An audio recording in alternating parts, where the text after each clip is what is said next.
제가 말씀과 함께 책자에 있는 글귀 읽어드리겠습니다. 73쪽입니다. 27장에서 제기된 여성의 땅 상속에 대한 문제가 36장에서 더 추가되고 있습니다. 땅의 이전을 막기 위해서 땅을 상속하는 미혼 여성은 특별히 집안 내에서 결혼해야 한다는 조항입니다. 이로 인해서 종족의 땅을 보존할 수 있게 합니다. 슬로브앗의 딸들의 이름은 말라, 디르사, 호글라, 밀가, 노아이고 이들은 다 므낫세 종족의 아내가 되어 그들의 기업을 유지할 수 있었습니다.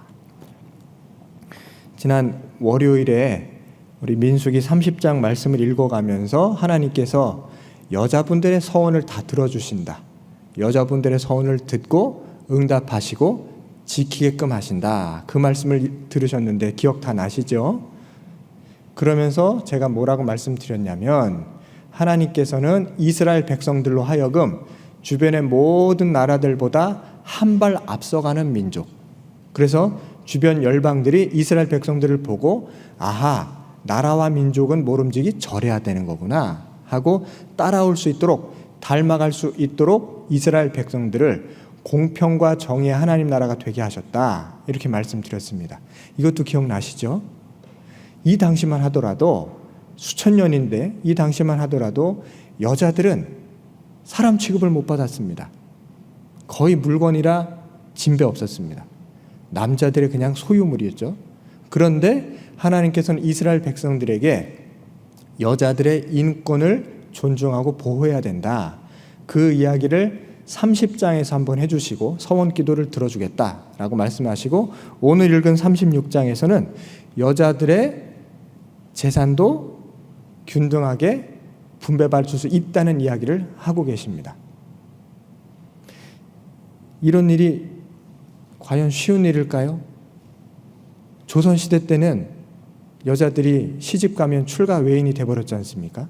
어디 조선시대 때만 그랬습니까? 저희 어머니 세대만 해도 그런 말을 들었는데, 일단 시집가고 나면 너는 그 집 귀신이 되거라, 이랬습니다. 우리 권사님들 다 기억나시죠? 시집가면 나는 더 이상 친정집 식구가 아닙니다. 시댁 사람이 됩니다. 시댁에 어디 아는 사람 있습니까? 의지할 사람 남편밖에 없는데 남편도 내 편을 들어주지 않습니다. 저희 어머니, 할머니 세대 이야기 들어보면 얼마나 억울하고 괴롭게 사셨는지 모릅니다. 이게 불과 반세기 전에 우리나라 일입니다.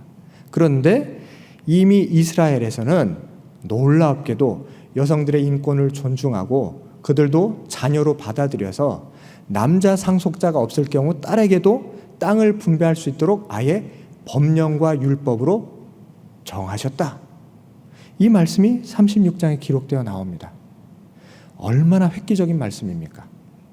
얼마나 놀라운 말씀입니까? 우리나라에 기독교가 들어온 지 130여 년 됐습니다. 기독교가 들어오기 이전까지는 조선시대의 성리학적 문화가 우리나라를 지배하고 있었죠. 심성에는 불교인이고 겉으로는 유교인이었습니다. 그렇게 살았던 사람들인데 당연히 양반들은 노비를 거느리겠고 축첩을 하고 지냈습니다. 그게 아무렇지도 않았습니다. 그 당시 문화였으니까. 그런데 기독교가 들어오고 나서 성경을 사람들이 읽기 시작하면서 하나님을 깨닫게 되죠. 아하, 이 세상에 창조주가 계시구나, 나를 만드신 분도 하나님이시구나, 이걸 복음통의 말씀통에 배웁니다. 그리고 또 무엇을 배웠는고 하니, 여자들이 물건이 아니구나, 남자들이 함부로 대할 수 있는 소유물이 아니구나, 이것을 성경을 통해 깨닫게 됩니다. 그러면서 드디어 한국 사회가 조금씩 변화되기 시작합니다. 1907년에 평양에서 평양 대부흥운동이 일어나죠. 단순히 성령 부흥운동만이 아니었습니다. 성령 충만하여서 말씀을 읽은 후에 어떤 사회적인 변화가 일어나냐면 양반들이 노비를 해방시켜주기 시작합니다. 집에 있는 노비 문서를 스스로 불태워버렸습니다. 그리고 노비들을 불러다가 자네들은 주 안에서 나와 형제고 자매네, 이제 자네들은 자유민이네, 가시게, 내가 노잣돈 조금씩 줄 테니 들고 가셔서 당신들의 땅을 일구어서 당신들이 알아서 하시게, 이렇게 양반들이 노비들을 해방시키기 시작을 했습니다. 축처벌했던 양반들, 수많은 자기 부인들을 앞에 놓고 그동안 내가 미안했네, 몰랐네, 하지만 하나님을 알고 성경을 읽으니 내가 큰 죄를 범했다는 걸 내가 깨달았네. 이제 내가 얼마간의 재산을 떼줄 테니 자네들도 제가 하여서 다시 자네들만의 삶을 사시게. 이러고선 첩들도 다시 다 시집을 보냈습니다. 이게 불과 100년 전의 일입니다. 이 땅에 복음이 들어오면서, 기독교가 들어오면서 단순히 개인 구원만 받은 것이 아니라 변화된 한 사람으로 하여금 사회가 변합니다. 세상이 변하게 됩니다. 이게 복음의 위력이고 이게 기독교의 진정한 힘입니다. 이게 어떻게 가능한가? 말씀 때문에 가능해집니다. 오늘 슬로브앗의 딸들을 보십시오. 이 므낫세 지파의 슬로브앗은 아들이 없었습니다. 딸만 5을 낳습니다. 그리고선 슬로브앗이 돌아가시게 되죠. 상속자가 없게 된 겁니다. 아들한테 땅과 재산을 물려줘야 하는데 아들이 없다 보니 딸들은 다 시집을 가야 하는데 딸들은 처녀입니다. 아직 미혼 딸들만 5이 남아있는데, 그러다 보니까 딸들이 시집을 가게 되면 딸들에게 주어진 이 땅, 아버지에게 물려온 이 땅이 남편에게 속하게 되는 거죠. 그러니까 남편이 유다지파면은 이 딸들이 유다지파한테 땅을 뺏기게 되는 거고, 남편이 시므온 지파면 이 땅은 시므온 지파의 땅으로 넘어가게 되는 겁니다. 그래서 이걸 막기 위해서 슬로브앗과 므낫세 지파 수령들이 모세 앞에 나와서 청혼을 하는 겁니다. 우리 집안에는 아들이 없어서 땅을 물려줄 수가 없는데 딸들에게도 땅을 물려줄 수 있도록 적절한 조치를 취해 주십시오 라고 모세에게 청혼하니까 모세가 하나님 앞에 기도를 하죠. 하나님, 난처한 일이 벌어졌는데 이럴 땐 어떻게 해야 좋습니까? 라고 하니까 하나님이 뭐라고 답하시냐면 슬로브앗 딸들의 말이 옳도다 라고 말씀하십니다. 재미있게도 이 본문의 말씀은 민수기 27장에서 한 번 더 등장합니다. 민수기 27장에서 나오고 36장에서 한 번 더 나옵니다. 2번이나 기록된 이유가 무엇이냐? 그만큼 중요하다. 그만큼 이스라엘 백성들이 나중에 꼭 지켜야 되는 법령이다. 이걸 강조하기 위해서 2번이나 기록되어져 나오는 겁니다. 하나님께서 모세를 통해 분명히 말씀하십니다. 딸들이 아들이 없어서 그 땅을 상속하지 못하게 될 경우 딸들에게도 땅을 나누어 주는 것이 가능하다. 허락하겠다. 다만 조건이 하나 있습니다. 그 조건이 무엇입니까?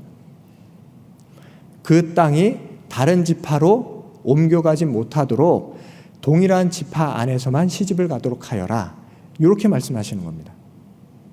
시집 가면 그 남편 땅이 되니까 아예 그 지파 안에서 시집을 가도록 하여서 그 지파 땅으로 남도록 그렇게 하여라. 그래서 슬로브앗의 딸들이 므낫세 지파이기 때문에 므낫세 지파의 남자를 만나서 결혼하면 되는 겁니다.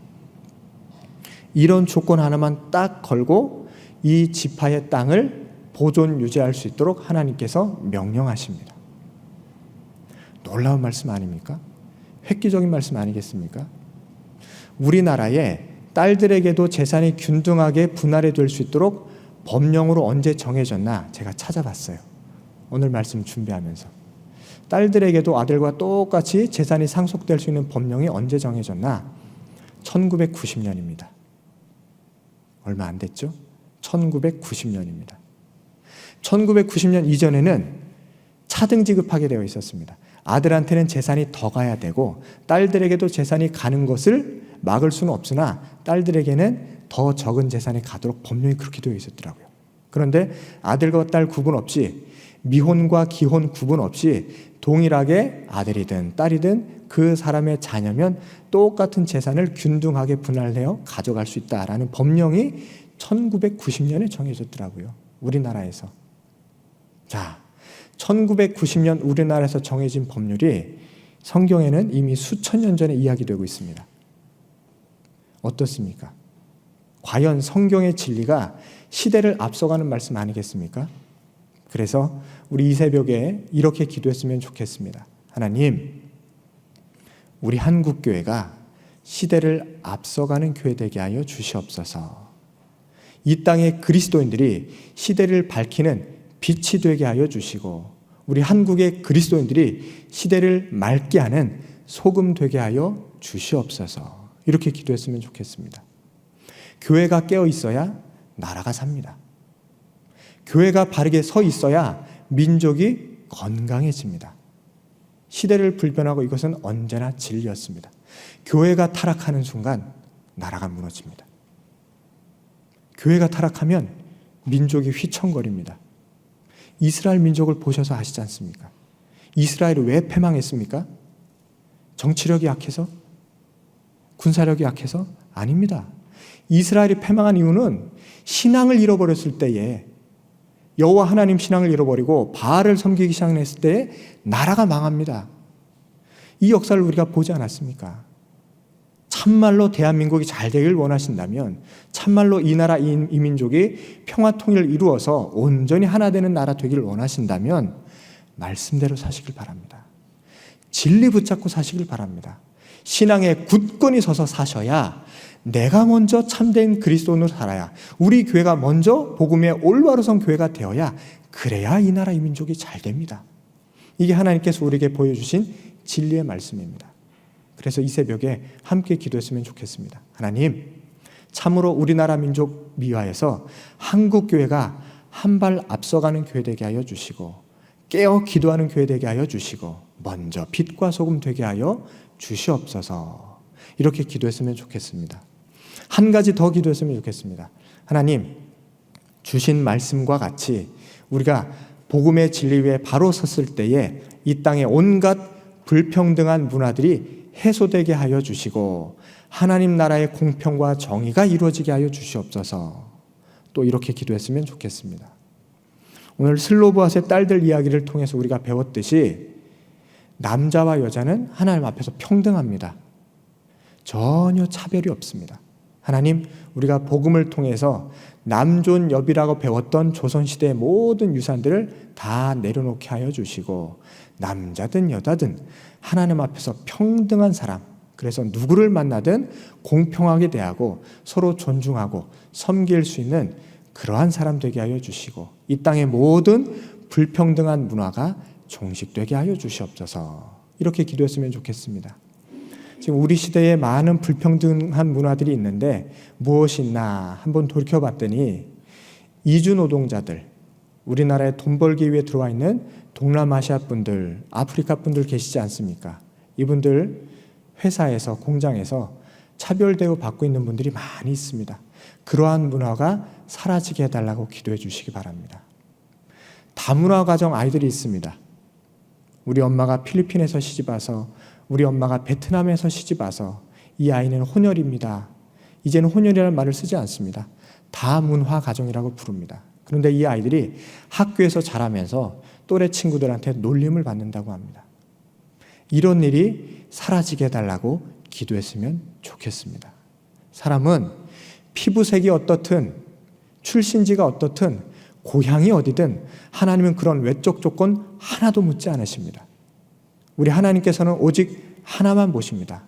이 속에 무엇이 들어있는가? 하나님은 외모로 사람을 판단하지 않으십니다. 속 사람을 보고 그 사람을 판단하시는 하나님이십니다. 그렇기 때문에 우리도 하나님 말씀대로 사람을 겉모습으로 판단하지 아니하고 그 속 사람을 바라보고 한 영혼, 한 생명을 아끼고 귀히 여길 줄 아는, 그래서 이 땅의 모든 불평등한 문화를 하나씩 해소시켜가는 나와 한국교회 되게 해달라고 그렇게 기도하시는 이 새벽 되었으면 좋겠습니다. 우리 이 두 가지 기도 제목 가지고 함께 기도하시겠습니다. 첫 번째는, 하나님, 한국교회가 시대를 앞서가게 하여 주시옵소서. 시대의 등불이 되어서 참된 빛과 소금의 역할을 잘 감당케 하여 주시옵소서. 또 한 가지는, 이 땅의 모든 불평등한 문화를 한국교회가 해소시켜 가게 하여 주시고, 참되고 거듭난 우리로 하여금 이 땅이 온전한 하나님 나라 되게 하여 주시옵소서. 이렇게 기도해 주시고요. 수련회 중인 우리 중고등부 청소년들 위해서 하나님의 큰 사랑과 은혜 깨닫는 수련회 되게 해달라고 우리 다 같이 한 목소리로 합심하여 기도하시겠습니다. 주여 믿습니다. 주여 믿습니다. 주여 믿습니다.